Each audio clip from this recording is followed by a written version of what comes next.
Chào mừng quý vị khán giả đến với chương trình Câu chuyện kinh doanh trên kênh truyền hình FBNC với khách mời là ông giáo sư David Melton, là tổng giám đốc của Viện Nghiên cứu An toàn và Sức khỏe của tập đoàn Liberty Mutual. Hi, Mr. David Melton. Thanks for being here today. So my first question for you is that could you tell the viewers of FBNC about yourself, your professional careers, as well as your first impression of the traffic in Vietnam? Certainly. Hi, everyone. I'm glad to be here. Well, I've been with Liberty Mutual for 43 years now, just a little more than 43 years. But for the last year and just a few weeks, I've worked at the Liberty International business unit of Liberty Mutual. My career has been, as you can see, quite long. I've done many different things at Liberty, including field consulting work with our customers, our policyholders. I've lived in many different places, including Canada, and moved around the States quite a bit. My job is fascinating because I get to see many different people, many different countries, and many different types of road safety issues. And my impression of traffic in Vietnam, I've been here twice now. I don't think things have changed. It's only been a few months since I was here the first time. My impression of traffic in Vietnam is sort of like organized chaos. Organized, and people seem to accept the fact that others are going to be riding in front of them and behind them and beside them. And I've also decided that if your horn is broken here in Vietnam, you will not survive, because everybody here uses their horn. Right. It's a little bit annoying, you think? It's a little annoying, and when you think about it from a behavioral standpoint, it's possible that people begin to disregard the horns because they hear them so often. I know that Liberty Mutual Research Institute have done many research. So could you give us some details of some of your outstanding examples of the research and how they apply into practices, and how many automobile firms that apply it? Okay. The institute where I work, which is outside of Boston, it is actually 26.2 miles exactly outside of Boston, because the institute is where the Boston Marathon begins and runs into Boston. It's been in business since 1954. There are approximately 70 researchers there, 24 or 25 of which are PhD level researchers. When the Institute first began, we concentrated mostly on vehicles. We talked about and did research on collapsible steering columns, collapsible steering wheels, airbags, bumpers, seat belts, and so forth. But that was in the early years, and that was back when automotive safety first started gaining interest in the public's eyes and in the automakers' eyes. Right. Most recently, actually in the last several years, we've been concentrating on driver behavior. Why do people behave the way that they do in traffic? What makes people make risky decisions in traffic? Because when you think about it, most of us say that the riskiest thing that most of us do every day is drive. Because most of us have jobs that are not necessarily dangerous unless we're in the construction industry or things like that. But for the most part, we really believe that the riskiest thing people do every day is drive. I know that Liberty Mutual have conduct campaigns called I Respect the Road. Mm-hmm. So could you give us more detail about it? Sure. I know it launched globally, and as well recently it launched in Vietnam. Right. Our program was and I wouldn't really call it a program, it's an idea. It was the idea of one of our people in Portugal who felt that we to become more known for a road safety organization. And in fact, that's really part of what my job is to make people aware that we at Liberty International, Liberty Mutual, and all the different countries want to be known as the road safety insurance company. The I Respect the Road program began, I believe, 3 or 4 years ago, before I came to Liberty International. Again, it began in Portugal, and it included making our own employees aware of the importance of road safety, because we expect our employees to be road safety ambassadors. And it was similar in concept then to what we've recently done in Vietnam. A lot of public activities, a lot of activities outside of our office, wearing T-shirts that have "I respect the road" in Portuguese, and here in Vietnam, it's in Vietnamese, obviously. And it's really intended to make people, the average person on the street, aware of some of the important things regarding road safety. It's taken off. We've seen some of our companies in Venezuela, here in Vietnam, obviously. I believe our colleagues in Colombia may begin an I Respect the Road program. But it's not a corporate thing. It's up to the individual company in the individual country. Yeah, I know you have worked with some district of traffic safety in Vietnam, especially in Ho Chi Minh City. Right. So what do you think about the potential cooperation between Liberty Mutual and those agencies? That's a difficult question to answer because each district, I suspect, will be a little different.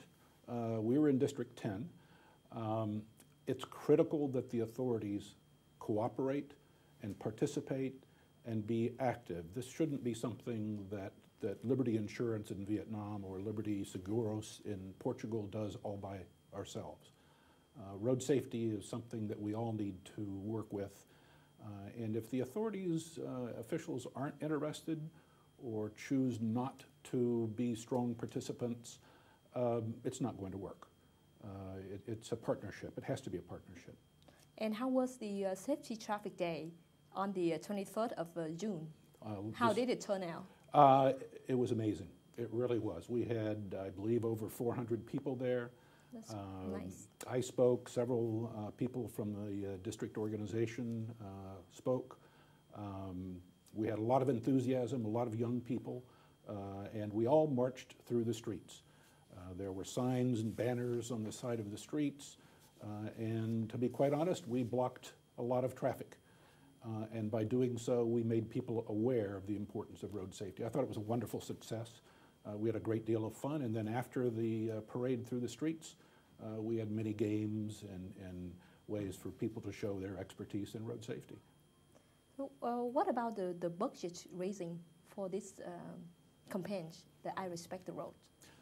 Great question. A lot of people ask me about budget, and I have to tell you that I know nothing about budget because, again, this is entirely up to our individual countries. It was not cheap, I can tell you that, but as far as the exact amount, I don't know. The countries, our individual companies in the countries decide to choose what, they'll spend what they feel is necessary. We don't have a line item in our budget for road safety, but I think that's coming. Oh, I think that's for long-term benefit. Right, absolutely, absolutely. Thank you, Mr. David Melton. Quý vị vừa xem xong phần 1 của chương trình Câu chuyện kinh doanh với khách mời là ông David Melton. Phần 2 của chương trình sẽ được quay lại trong vòng ít phút nữa.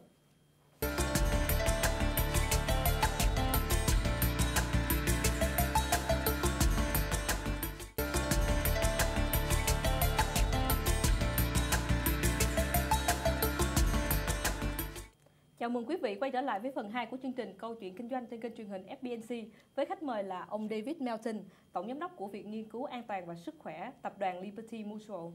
Thank you, Mr. David Melton. So, with the traffic situation in Vietnam right now, what do you think about the program will contribute to the Vietnamese people? The I Respect the Road program is intended to make people, regardless of what country it might be in, more aware of the importance of traffic safety. It's going to take a while. Road safety around the world is a very, very serious problem. It's really a public health problem in many countries, particularly in developing countries. Right. Many of the people who are losing their life on the roads are what we call vulnerable road users. These are people who are pedestrians, bicyclists, and people on motorbikes and motorcycles. Road safety is an issue that every country faces, whether it's the world's best country in terms of the number of fatalities per 100,000 population, or the world's worst. Vietnam is not the world's worst, and it's certainly not the world's best. And it takes a long time. No matter how good you are, it still takes a lot of effort. There are many problems in Vietnam. The roads are crowded. Yes. There are more motorbikes on the roads in Vietnam than any country I've ever visited. Road conditions? Road conditions. I have only been out of Ho Chi Minh City one time, and I noticed that the further away you get from the city, the worse the road conditions are. That's not unusual in many countries. There seems to be some construction on the roads that could probably be done more quickly, perhaps at night when the traffic is not so bad.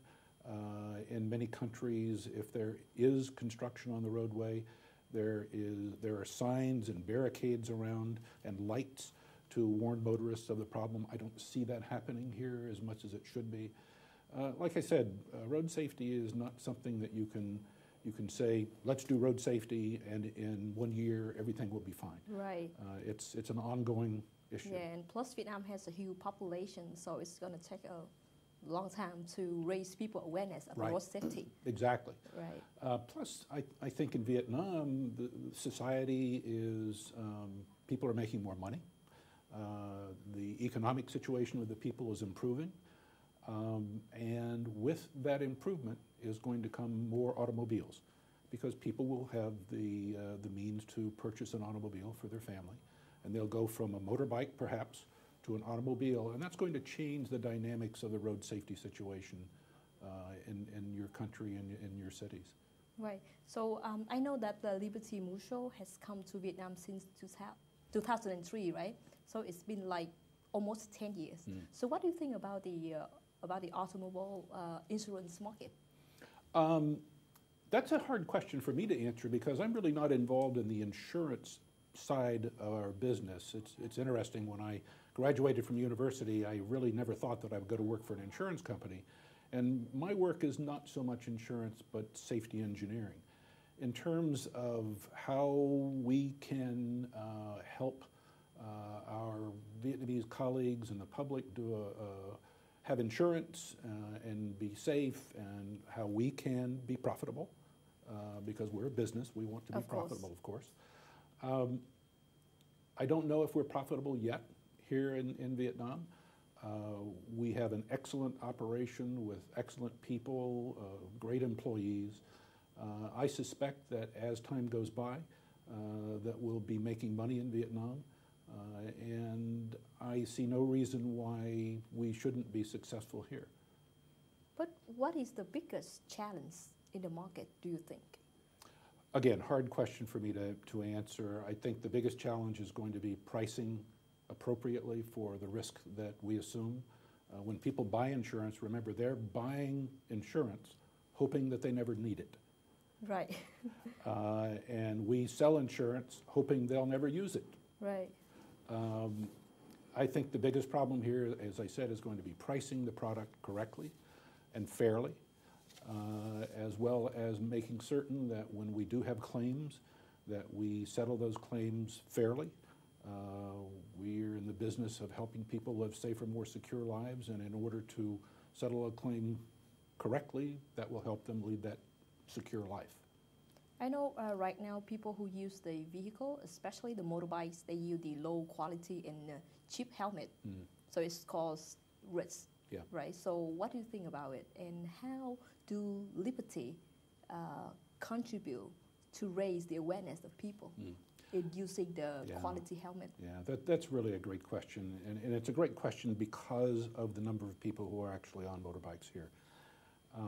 And I would say that my impression, the strongest impression that I go away with when I leave your country, is that the helmets that people wear, not always, but the helmets that many people wear, are completely inadequate to protect their life. In virtually every country that I work in, there are very specific standards that helmets have to comply with. And what I see here are nothing but perhaps pieces of plastic that people are wearing on their head. There's no standard, and I must tell you that I get very distressed when I see people selling improper helmets on the side of the road. Just because the law says you have to wear a helmet doesn't mean that you should wear something that simply will not protect you. So as you told me that Liberty Mutual have done the research about the bad behavior, traffic behaviors, right? So how do you think that the authorities as well as the organizations cooperate in order to minimize the risk, the problem? Adults are like children. We need to be told what we're supposed to do, and then if we don't do it, there need to be consequences. And if we do the correct things, like children, like my grandson, for example, we should congratulate them and recognize them. And that gets right to the issue of enforcement.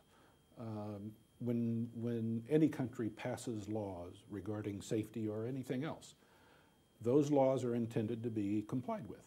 And if those laws aren't enforced, then people get the idea that, well, we're not going to enforce this law, I can break another law, or another law, or another law. I always tell people that having a law but not enforcing the law is worse than having no law at all. Exactly, yes. And so my message to the authorities and to parents is set expectations and then enforce those expectations, enforce those laws.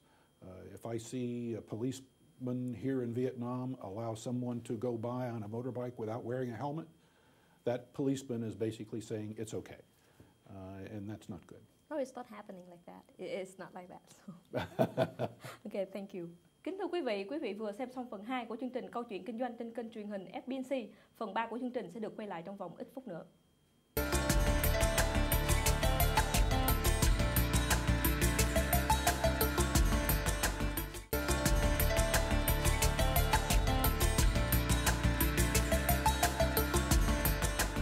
Chào mừng quý vị quay trở lại với phần 3 của chương trình Câu chuyện kinh doanh trên kênh truyền hình FBNC với khách mời là ông David Melton, Tổng Giám đốc của Viện Nghiên cứu An toàn và Sức khỏe, Tập đoàn Liberty Mutual. Thank you, Mr. David Melton. So there are many opinions and comments that infrastructure is one of the biggest reasons for traffic accidents. What do you think about it? And besides infrastructure, is there any other reason? From what I've seen in my 2 visits here, for the most part in this city, the infrastructure looks pretty good. The roads are typically fairly wide. The lane markings could be better. I think that signs could be better. But what I see is not so bad, but the thing that scares me the most are what we call rotaries or roundabouts, where there doesn't seem to be there are no rules. In my country, in the U.S., and in other countries, the vehicles that are in the circle have the right of way. Right. And the vehicles that are intending to enter the circle must yield for them. Here in Vietnam, my impression is that nobody yields. But at the same time, it's an absolutely fascinating thing because, as I said earlier, it's sort of like organized chaos. People don't get angry. They merge. They go in and out and in and out, and it's amazing that nobody. Yeah, sometimes you see pedestrians that just go through the roundabout. Yeah, and I learned a great thing. A colleague of mine here in our office told me that when you cross the street here, that you start to cross the street and you just keep on walking.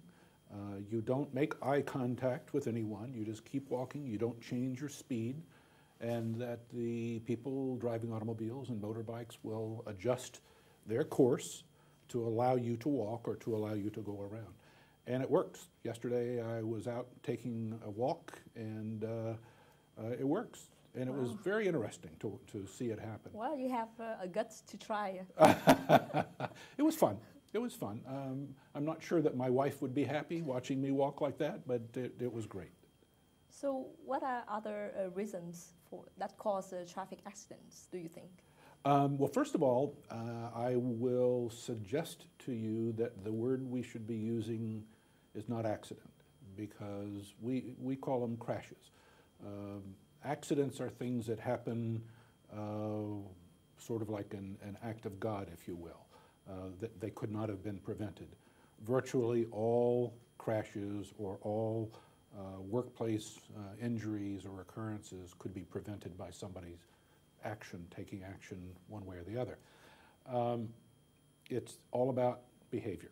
Right. It's all about risky behaviors. People, for the most part, unless they're inexperienced drivers, whether motorbikes or bicycles or automobiles, people know how to drive safely. But the question is, why do they choose not to drive safely? And that's a lot of the research that we do. Why do people do things that they know are inherently unsafe, but they do them anyway? And the answer is because they get away with it over and over and over again. Nothing happens. But who knows when that one time is going to happen and there's going to be a terrible crash or a terrible tragedy.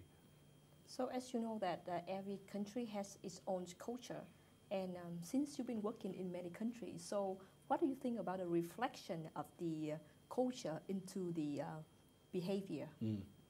Another great question. I'm certainly not a psychologist, so it's difficult for me to talk about culture, but I would say that in Asia, in some countries in Asia, there seems to be less of a concern for personal safety. There seems to be a lack of belief or understanding or concern that my actions might cause someone else harm. And I don't know if that's a cultural issue or not. In other countries, people take responsibility for their own actions. I don't know if that's true here or not. That's kind of my impression. I see. I know that you're not a business expert. You're more into the road safety. So, but how do you think about the road safety that could bring the profit for Liberty Mutual business?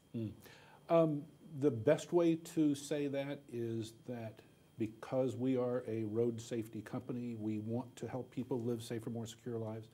I believe that will help us write more insurance business. You never know about the crash that never happened because you'd have nothing to measure. We can be successful in Vietnam by writing more insurance policies for people who are safer on the roads. And in most of our countries, our intent is to write business for good drivers. And in most other countries, or many other countries, we're able to look at the past driving record of people, and if they have a poor driving record, we will choose either not to insure them or to raise the price. So in your own opinion and your observation in the Vietnam market, how do you think the road safety could bring benefit to Liberty Mutual in Vietnam? Again, I'm not a marketing person. I'm just a plain old safety engineer with emphasis on the old. Being known as a road safety company to people with assets, with a home, with a family, to us is the right thing to do. People will come to Liberty Insurance here in Vietnam and want to be insured by us because we have excellent claim service, that we have competitive pricing, and that we will deliver a service to them to help them live that safer, more secure life. We think that it's the right thing to do. It's a good business approach. And I can tell you in my 43 years with Liberty Mutual, it's been effective. What is your vision on the Liberty Mutual road safety program? My vision is that if you and I were to meet on the street one day and that we didn't know each other, and I told you that I worked for Liberty Mutual, Liberty Insurance here in Vietnam, that you would say, aha, road safety. I like what you do for my people here in this country. We want to be known, again, as a road safety company. We want to be known as a responsible company. We believe that it's, as I said earlier, it's the right thing for us to do. Thank you, Mr. David Melton, for being here today. So I wish you good health and as well as success in the future. Thank you very much. Thank you. Kính thưa quý vị vừa xem xong chương trình Câu chuyện kinh doanh trên kênh truyền hình FBNC với chủ đề về an toàn giao thông. Chương trình Câu chuyện kinh doanh xin được kết thúc tại đây và xin được hẹn gặp lại quý vị trong những chương trình kế tiếp.